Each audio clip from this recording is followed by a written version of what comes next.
दोस्तों मार्केट की एक न्यूज़ ने तब सबको चौंका दिया जब कोइन डीसीएक्स के ऊपर हैकिंग अटैक की खबरें मार्केट में आई। और इन खबरों ने जिस टाइप से एकदम अचानक से शॉक कर दिया कि यार ये क्या हो गया।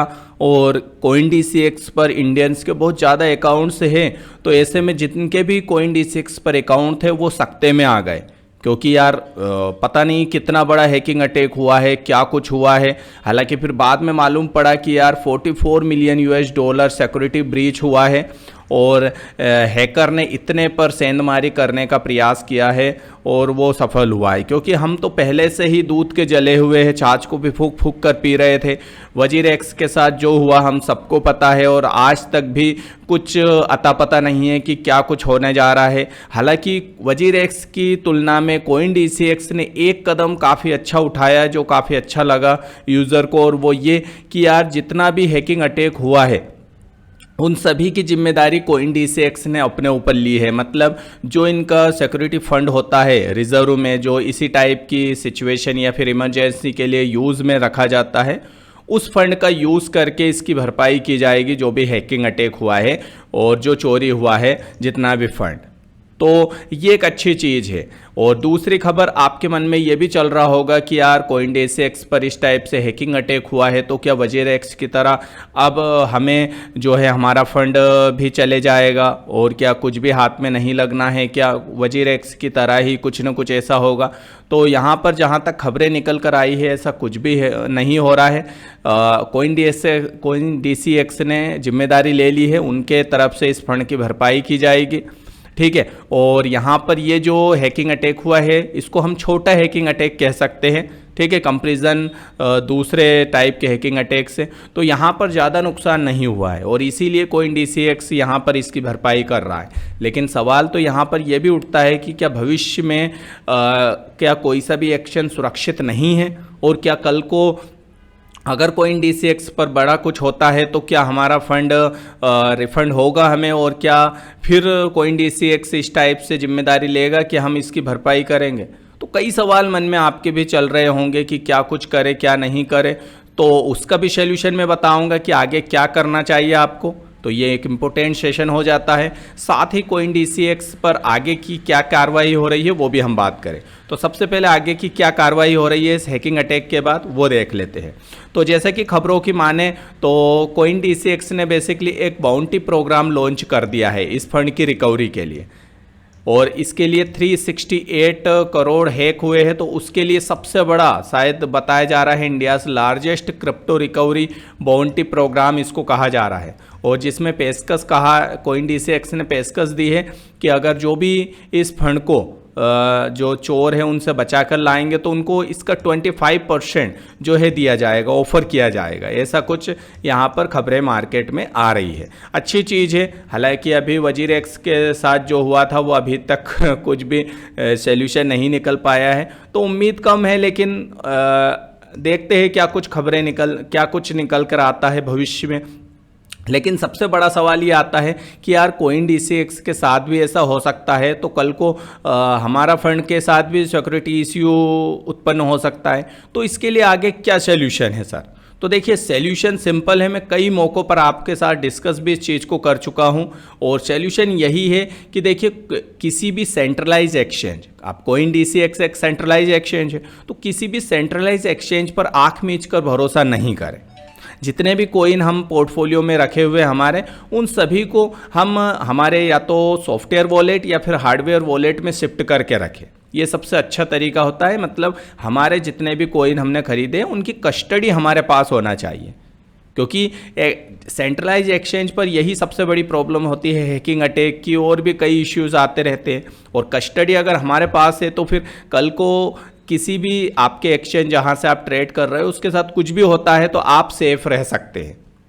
हालांकि ट्रस्ट वॉलेट, मेटामास्क और सॉफ्टवेयर वॉलेट, हार्डवेयर वॉलेट का यूज़ करना थोड़ा कॉम्प्लिकेटेड हो सकता है, लेकिन अगर आप सीखते हैं तो ये कोई बड़ी भारी बात नहीं है, कोई रॉकेट साइंस नहीं है।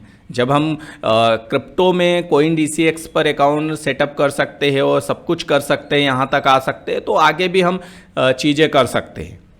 हालांकि उसमें भी बहुत सारी सिक्योरिटी इश्यूज रखने पड़ते हैं ध्यान, तो उन चीज़ों को आप ज़रूर बहुत सारे वीडियोस वगैरह रहते हैं उनको देख कर सीख सकते हैं। बट किसी भी सेंट्रलाइज एक्सचेंज पर आंख मीच कर भरोसा करना थोड़ा सा मुश्किल रिस्की हो सकता है, ठीक है। तो जब भी हमें लॉन्ग टर्म होल्ड करना है किसी पर्टिकुलर कॉइन को, तो हम क्या कर सकते हैं, हमारे सॉफ्टवेयर वॉलेट हार्डवेयर वॉलेट पे रख सकते हैं। अब थोड़ा सा मैं बता दूं ये सॉफ्टवेयर वॉलेट हार्डवेयर वॉलेट क्या होते हैं। देखिए सॉफ्टवेयर वॉलेट क्या होते हैं क्रिप्टो में सॉफ्टवेयर वॉलेट ये होते हैं जैसे लाइक मेटामास्क हो गया, है ना, मेटामास्क हो गया, ट्रस्ट वॉलेट हो गया, इन सभी की ये सॉफ्टवेयर वॉलेट की लिस्ट होती है। अगर आप गूगल करेंगे सॉफ्टवेयर वॉलेट लिस्ट तो आपके सामने पूरी एक लिस्ट आ जाएगी, तो आप देख सकते हैं ये सब सॉफ्टवेयर वॉलेट है, ठीक है। इनमें आप अपने कॉइन की कस्टडी रख सकते हैं। तो इसमें क्या रहेगा, आपके पास ही उनकी पूरी कस्टडी रहेगी। इसमें मेटामास्क अच्छा है, ट्रस्ट वॉलेट अच्छा है, और भी बहुत सारे, बट ये मैं खुद पर्सनली इनको देखा है तो काफ़ी अच्छा इनका वो है यूज़र इंटरफेस।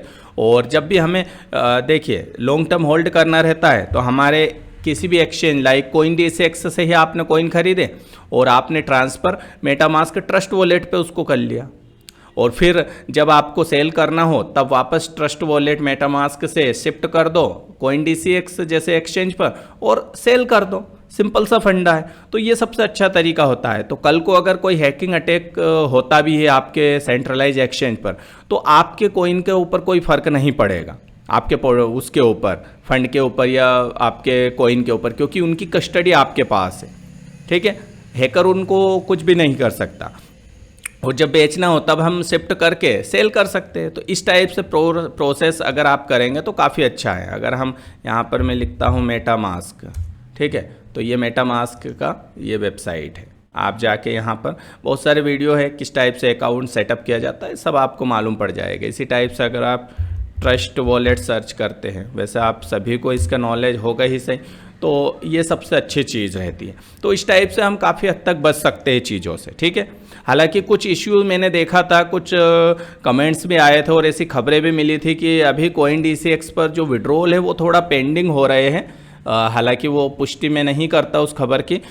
वो हो सकता है कि यार थोड़ा सा कुछ समय के लिए उन्होंने कुछ करा हो, बाकी जल्दी ही रिजॉल्व प्रॉब्लम मेरे हिसाब से हो सकती है, ठीक है। ज़्यादा कोई बड़ा भारी हैकिंग अटैक नहीं है। दूसरी ओर इनकी पूरी जिम्मेदारी इनकी टीम ने ली है, तो ये एक अच्छी चीज़ है।